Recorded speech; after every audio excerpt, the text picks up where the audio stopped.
Magandang umaga mga idol o gabi sa inyong lahat. Guys, pagpasensyahan nyo na kung di maayos mga translation ko dahil may malalim kasi na mga English words na kailangan kong i-Google Translate kaya pasensya na kayo at sa pag-edit ko naman sa video ko ay baguhan pa lang kasi ako sa paglalagay ng mga effects sa video kaya di pa maayos hayaan nyo sa susunod ay gagalingan ko pa.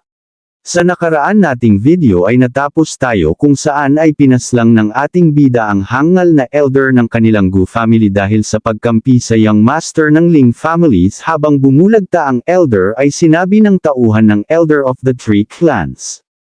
Na nakita mo ba ang emperor's scripture na lumabas? Kay Gu Xuanchen kani-kanina lang habang ang elder ng the three clans ay pinagpapawisan ito pala ay si Gu Haifei at habang nagpapakilala siya sa ating bida ay napapaisip siya na ang emperor's scripture na may emperor's level technique ay ginawa ng may malalim na pangunawa sa martial arts na ang isang mandirigma ay naipon sa buong buhay nila at nakasama sa makalangit na mga prinsipyo kapag naabot nila ang emperor's realm ito ay maaring isang cultivation technique.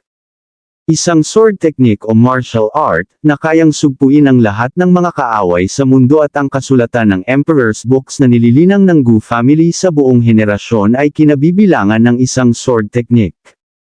Na sinasabing nilikha ng maalamat na sword genius na si Qin Tian na kilala rin sa tawag na Sky Propelling Sword Emperor, nakakalungkot lang na isang maliit na fragment lang ng sinaunang sword technique ang naipasa hanggang ngayon at ang Gu family ay unti-unting tumatanggi dahil dito. Ngunit ang sword intent ni Gu Xuanchen ay ngayon lang siguro nahanap niya ang kumpletong sinaunang teknik at naiintindihan na ito ay true essence. At dito makikita natin ang elder na may malalim na iniisip habang siya ay nakatitig sa ating bida at ang ating bida naman ay pinapatahan niya ang kanyang kapatid sa pag-iyak at sinabihan niya ang kanyang kapatid na huwag ka nang mag-alala, ito ay kalooban sa atin maging matatag ka lang at malapit nang matapos ang lahat ng ito. At habang pinapatahan niya ang kapatid niya ay napapaisip siya na ang kopiraso sa orihinal na may-ari ng katawan na ito ay tila ang Emperor's Book na kasulatan ng kanilang pamilya. Gamit ito ngayon ay parang familiar at ang sword technique na ito ay dapat na iniwan ni Xiao Tian. Hindi ko inaasahan na pagkatapos ng 700 taon, ang mga marka ng alagad ko ay nasa kung saan-saan, ngunit bakit mga basag na pahina lang ang mayroon? At napapatanong siya sa kanyang isip na bumagsak ba ang mga inapo nito sa puntong ito. At nang ako ay muling nagkatawang tao ay nagtataglay ako ng hindi mabilang na mga sekreto ng martial arts at emperor level technique sa puso ko kasama na ang kasulatan ng emperor, gayunpaman ang pundasyon ng lakas ng katawan na ito ay masyadong mahina at ang aking cultivation ay hindi sapat kaya mahirap puwersahang gamitin ang kasulatan ng emperor ng masyadong mahaba. At sinabi pa niya sa kanyang isip na kailangan kong tapusin ito ng mabilis. At ang elder naman na kanina pa nakatingin sa ating bida ay agad-agad na nag-utos sa kanyang mga tauhan na bakit nakatayo lang kayo dyan, ano pang hinihintay nyo? Di nyo ba nakikita na si Gu Xuanchen lang ang nakakaintindi ng tunay na kahulugan ng sword technique na minana ng pamilya at sinabi pa niya na sa tingin nyo sino pa ang mas karapat dapat na pwedeng maging master ng pamilyang ito? Habang sinisigawan niya ang kanyang mga tauhan ang mga pagmumukha ng mga alagad ng elder ay nabigla at ang cute pa ng pagmumukha ng isang alagad na mukhang aso at ang isa naman ay parang natatakot. At dito makikita natin na nakatingin lang ang ating bida. At sabay-sabay na nga nilang binati si Gu Xuancheng sa muling pagbabalik at sa pagiging family head habang nagbibigay ng pagbati ang elder at ang mga tauhan niya ay nakatitig lang ang ating bida. At dito makikita natin na sinabihan ni Gu Xuanchen ang elder at mga tauhan nito habang nakataas ang isang kamay na may halong pagbabanta na hindi na masama dahil marunong din pala kayong bumasa ng sitwasyon at hindi ko na kailangang magsayang pa ng maraming effort. Matapos lang ang ilang oras at sa lugar ng elder of the three clans ay may maririnig tayong nag-uusap na habang tinatanong ang elder of the three clans na kailangan ba talaga nating kilalanin si Gu Xuanchen bilang ating bagong family head at dito makikita natin na ang mga tauhan pala ng elder ang nagtatanong at sinabi pa ng isa na dahil sa ginawa ni Gu Xuanchen ngayon sigurado akong napinsala ang dalawang malalaking pamilya na Luo family at Ling family. Ngunit sinabihan lang siya ng elder na kapag kinilala natin siya bilang bagong family head pagkatapos ay papasanin niya ang lahat ng isyung lalabas at kung malalampasan niya ang mga ito pagkatapos ay tayo din naman ang makikinabang sa kanyang tagumpay at kung hindi niya kaya ay mas mabuting ibigay natin siya sa dalawang pamilya para hindi tayo madamay sa galit ng mga ito.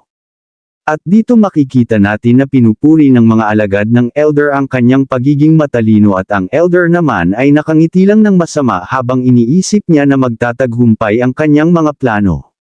Lumipat naman tayo sa ating bida na habang naglalakad sila ng kanyang kapatid ay tahimik lang na nakasunod ang ating bida habang malapit na sila sa kanilang tutuluyan ay sinabihan siya ng kanyang kapatid na babae na, "Brother, ikaw ay nakakamangha ngayon. Kung magpapatuloy ang ganito tayo na magkapatid ay hinding-hindi na maaapi ulit at makikita natin na masaya ang kanyang babaeng kapatid habang pinupuri siya nito ngunit ang di alam ng babae na pumanaw na ang kanyang kapatid at ibang tao na ang kanyang pinupuri at sa di inaasahang pangyayari ay bigla na lang napaubo at suka ng dugo ang ating bida at dito makikita natin ang pagkagulat at kinakabahan niyang kapatid sa paglabas ng dugo sa bibig ng ating bida at habang napasigaw sa gulat ang babae ay agad niya itong inalalayan papasok sa bahay.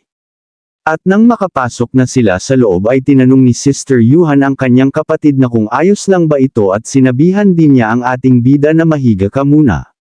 Ngunit sinabihan lang siya ng ating bida na hinaan mo lang ang iyong pagsasalita dahil kung may makakarinig na ibang tao sa labas ay malalagay ulit tayo sa di magandang sitwasyon. At tumugon din naman ang pagsang-ayon ng kanyang babaeng kapatid sa kanyang mga sinabi at dito makikita natin na napapaisip ang ating bida sa kanyang sarili at sinabi pa nito na ang malala sa malaslag na pangangatawan na ito ay naging ganito agad ang kinalabasan sa isang sword move lang.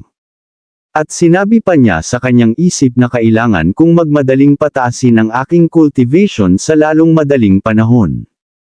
At ang una kong gagawin sa martial art, ay ang unang hakbang ay mabigyan ng tamang pahinga ang aking katawan at pagkatapos ay pagsasanay ng true chi pagkatapos. Pakiramdaman ang aura sa pagitan ng langit at lupa ay gagabayan ito sa katawan upang punuhin ang spiritual na kapangyarihan upang makapasok sa yugto ng spirit stage, at sa itaas ng yugto ng spirit stage ay may iba't ibang yugto ng mga stage na kailangan daanan. Una ay ang Heaven Stage, Void Stage, 10,000 Law Stage, Saint Stage at ang huli ay ang Emperor Stage at ang mga stage ay nahahati sa dalawang realm at ang mga realm ay nahahati sa tatlong yugto. Ang una ay Early, Middle and Peak. At napapaisip siya na kung ang Emperor Realm ay babasagin ay mawawala ng bisa ang pag-ascend sa Sacred Domain. At napasabi siya na sa nakalipas na 10,000 taon sa nakaraang buhay ko. Dahil sa selyong iyon ay hindi ako nakakuha ng sapat na spiritual energy at nang mabuhay akong muli sa kalagayan kung ito ngayon ay dapat na umakyat ako sa tuktok para makabawi ako sa pagsisisi sa nakaraang buhay ko. At ang pangunahing prioridad ko ngayon ay ang pasiglahin ng katawan na ito na sa mas malakas pa na pangangatawan at pagbutihin pa ang aking paglilinang. At napatigil siya sa kanyang mga iniisip dahil sa pagtawag ng kanyang kapatid at sinabi pa nito na kumalma ka muna at magpahinga at ako na ang magbabantay sa iyo. At ang ating bida naman ay tahimik lang na nakatingin sa babaeng papaalis habang nakatalikod ang babae ay tinawag niya ang kanyang kapatid na brother hindi ko hahayaan na may mga abala sa iyo. Habang pinagmamasdan niya ang kanyang babaeng kapatid ay may napansin ang ating bida na kakaiba. At sinabi pa niya sa kanyang isip na ang babaeng ito ay may hawak at nakatagong punyal sa loob ng kanyang damit. At sinabi pa niya sa kanyang isip na kung hindi ako nakabalik sa araw na ito at sa tamang oras ay plano niyang kitilin ang kanyang sarili. At ang unang pumasok sa kanyang isip ay ang Ling family. At Luo family ang may kasalanan sa lahat ng mga nangyayari. At nang matapos siya sa kanyang mga iniisip ay umupo na siya ng maayos na parang mag-meditate at sinabi pa niya na ang unang hakbang na aking gagawing ay kailangan kung pumili ng Emperor Scripture na may mababang kasanayan. Para sa mas mabilis na pagpapalakas para maprotektahan ko ang aking sarili at dito makikita natin na habang nakapikit ang kanyang mga mata ay may lumabas na gintong aura sa dulo ng kanyang mga daliri para gamitin sa pagpili ng Emperor Scripture at nang makaipon na siya ng sapat na aura ay inipon niya ito sa isang kamay at sa dulo ng kanyang daliri upang pumili ng Emperor's Book na kanyang gagamitin at nang makapili na siya ay agad niyang itinapat ang kanyang mga daliri sa libro na kanyang napili. At sinabi pa niya na ako ay nasa parehong chi-refining stage ng aking nakaraang buhay. Ngunit ang pinagkaiba lang ay ang pundasyon ng katawan. Na ito ay napakahina sa ngayon at ang magandang piliin ay ang pag-focus sa aking pagpapalakas sa aking pangangatawan. At nang makapili na siya ay agad-agad niya itong kinuha. At kanyang binuksan para makapag-umpisa na siya sa kanyang gagawing pagpapalakas at ang kanyang napili ay ang librong teknik ni Xiao Yao bilang panimula. Sa kanyang gagawing pagpapalakas dito makikita natin ang paglabas ng mga gintong liwanag sa mula sa libro na kanyang napili at dahan-daang pumapasok ang mga gintong liwanag na pumapalibot sa kanyang buong katawan at makikita nating napasigaw ang ating bida at umilo ang kanyang mga mata ng gintong liwanag na sa sobrang lakas ay tumagas pa ito sa bubungan ng bahay at umabot pa sa kalangitan at sa di inaasahang pangyayari ay nakatawag ito ng pansin sa ibang sect at sa lugar kung saan nanatili ang ating bida ay dito makikita natin ang kanyang kapatid na nasa labas na nagbabantay at makikita natin ang kanyang pagkabigla at napasabi na lang siya na ang kapatid ko ay nakaakyat na sa spirit stage, at napatanong siya sa kanyang sarili na kung nalampasan na ba niya ang mababang realm. Balik sa ating bida habang ito ay malakas na tumatawa sa kadahilanang nagtagumpay siya sa kanyang ginawang pagpapalakas at habang siya ay masaya sa nakamit niyang tagumpay ay sinabi niya na ang pakiramdam na ito ay ang tinawag na spiritual energy. Habang napapatanong siya sa kanyang sarili ay sinabi niya na ang spiritual energy na ito ay ang matagal ko ng gusto sa aking katawan sa nakaraang buhay ko at matagal ko ng inaasam-asam ngayon ay nandito na. At makikita natin na naglalabas pera ng matinding gintong enerhiya ang kanyang buong katawan. Lumipat naman tayo sa Xiaoyao sect kung saan may makikita tayong nalaglag na gamit sa kadahilanang pagmamadali ng mga tao sa pagtitipon dahil sa muling pagpapakita ng pahiwatig ng kanilang ancestor sa tagal-tagal ng panahon ay ngayon lang ito nagpaparamdam. At dito makikita natin ang pagkabigla ng isang hindi panagpapakilalang nilalang at pa-otol-otol pa nitong sinasabi na ang estatwa ng kanilang ancestor ay gumalaw at dito makikita natin ang mga biglang paglitaw ng mga salitang nakasulat na lumabas na nagpapahiwatig na may isang henyong lumitaw sa lugar ng West Anyang City at may nakasulat ding kailangang makapasok sa kanilang sect ang henyong ito at dito makikita natin na may nagsasabing ang spirit ng kanilang ancestor at dito makikita natin na ang taong ito ay ang patriarch na si Hu Haiquan at pa-otol-otol pa nitong sinabi na ang pinuno ng sekta na si Emperor Xiaoyao na nakaakyat na sa sacred domain. Sa nakalipas na 100 taon na kahit ang buong sekta ay halos ma-extinct na ay hindi pa rin siya nagbigay ng mensahe sa kanila ng hangganan at sinabi pa ng patriarch na anong klaseng henyo kaya ang nakakuha ng kanyang atensyon at habang tulala pa rin ang patriarch sa mga kanyang nakikita ay biglang nagsalita ang kanyang katabing lalaki na narinig ko na si Elder Mo na tumanggap siya ng isang personal disciple na si Luo Shengzhou na galing sa Anyang City. At ang babaeng ito ay nalampasan na ang mababang realm sa edad na 18 taong gulang at dugtong pa niya na sa tingin ko ay ang babaeng ito ang henyong bumaba mula sa kalangitan at ang mismong ancestor ang may utos. At matapos marinig ng patriarch ang mga sinabi ng lalaki ay agad-agad siyang nagbigay utos sa kanyang mga tauhan na magbigay agad ng mensahe kay Elder Mu sa lalong madaling panahon upang maimbitahan si Miss Luo.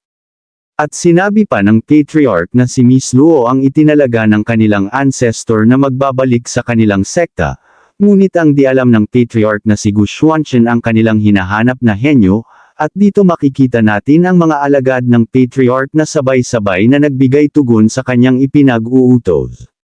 Lumipas ang buong gabi at dito makikita natin na may nakahandang tsaa at makikita natin na nagme-meditate ang ating bida na parang naiinis at habang tinawag niya ang kanyang kapatid at sinabi pa niya na pwede bang itigil mo ang pagtitig sa akin ng ganyan. At makikita natin na maluha-luha pang sumagot ang kanyang kapatid na hindi ko lubos maisip na ang kapatid ko ay nalampasan na ang mababang realm at hindi ko mapigilan ang maging masaya. At ang ating bida naman ay walang masabi habang nakahawak siya sa kanyang noo at sinabi pa niya sa kanyang isip na sa aking nakaraang buhay, ay nahuhumaling ako sa paghahanap ng paraan upang malutas ang nakalagay na sale, at sa buong buhay ko. Hindi ko binigyang pansin ang mga emosyonal na bagay, at hindi rin ako nakipagsiksikan sa paraan ng pakikisalamuha sa mga lalaki at babae at napasabi na lang din siya sa kanyang isip na medyo malalagay ata ako sa gulo sa pakikipag-usap sa aking kapatid, at habang malalim ang kanyang iniisip ay may biglang tumawag sa kanya sa labas, at sinabi pa nito na patriarch ang iyong nasasakupan ay may mahalagang bagay na pag-uusapan. At dito makikita natin na sinabihan niya ang kanyang kapatid na mauna ka nang pumunta at susunod ako at tumugon naman ang kanyang kapatid sa pagsang-ayon at dito makikita natin na nakaluhod ang kanyang nasasakupan upang magbigay pugay at galang at dito makikita natin ang elder na si Gu Haifei na nagbigay galang sa ating bida at makikita natin na may isang bagay na lumulutang sa kanyang tabi at naglalabas ng gintong liwanag. At sinabi pa ng elder na patriarch si Miss Luo ngayon ay dinala sa Xiaoyao sect ni Elder Mo He. At kahit si Elder Mo He ay ipinasok din sa ilalim ng kautusan ng Xiaoyao sect at dagdag pa ng elder na ang Luo family ngayon ay nasa tuktok na at dito makikita natin ang ating bida na habang nakahawak sa kanyang bibig ay napasabi siya na ang fox na ito ay nakatakas ng napakabilis. At sinabihan niya ang kanyang nasasakupan na pwede na kayong tumayo at makikita natin na sabay-sabay na nagpapasalamat ang kanyang mga nasasakupan at dito ay may nagsasabing patriarch sa mga puntong ito ngayon ay kung aalis si Miss Luo o hindi. Pero ang kautusan ng Xiaoyao sect ay mananatiling mas mataas pa rin ang kanilang Luo family at sa ganap na pag-ampon ng Xiaoyao sect na kahit sa hinaharap, kahit ang royal family na pupunta sa Luo family ay sasaludo muna sa Luo family bago pumasok. Ngunit dito makikita natin na tame team lang na nakikinig ang ating bida habang nakaupo at may hawak na tsaa at sumagot lang ang ating bida na parang walang pakialam na kahit sino pa ang kanyang makalaban. At dito makikita natin na may sinasabi ang isang hangal at sinabi pa nito na ngunit ngayon ay nakagawa tayo ng pinsala sa Ling family, ay kailangan natin umasa sa proteksyon ng Luo family, ngunit ngayon ay naghiwalay na kayo ni Miss Luo, at dito makikita natin ang pagkainis ng ating bida habang umiinom ng tsaa at may matalim na tingin sa lalaking nagsasalita ng mga walang kwentang bagay. At sinabi pa ng lalaki na sa ngayon ang Gu family ay nakahiwalay na at walang magawa.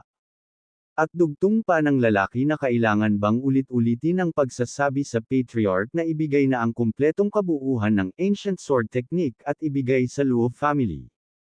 At hindi na nga natapos ng lalaki ang kanyang mga sinasabi. Dahil sa pagtama ng tasa sa kanyang pagmumukha at makikita natin ang pagkagulat at pagkabigla ng katabi niyang lalaki habang nakatingin sa lalaking tinamaan na sa sobrang lakas ng pagkakahagis ay nasugatan ang bibig ng lalaki at tumalsik pa ang dugo at mga basag na tasa at habang bumulagta ang lalaki ay napapaluhod naman ang katabi niyang lalaki habang pinagpapawisan ng malamig at dito makikita natin ang ating bida na may masamang tingin sa lalaking nakaluhod at habang naglalabas ang ating bida ng malakas na aura at habang sinasabi niya na kailan ka pa natutong gumawa ng mga desisyon para sakin. Sa susunod nating video ay magkakaroon ng di pagkakaunawaan at pagtatalo sa pagitan ng ating bida at ng Elder of the Three Clans na si Gu Haifei, at masasaksihan din natin ang bagong lakas ng ating bida na humantong pa sa kanyang pagpaslang sa Elder at sa tauhan ng Elder.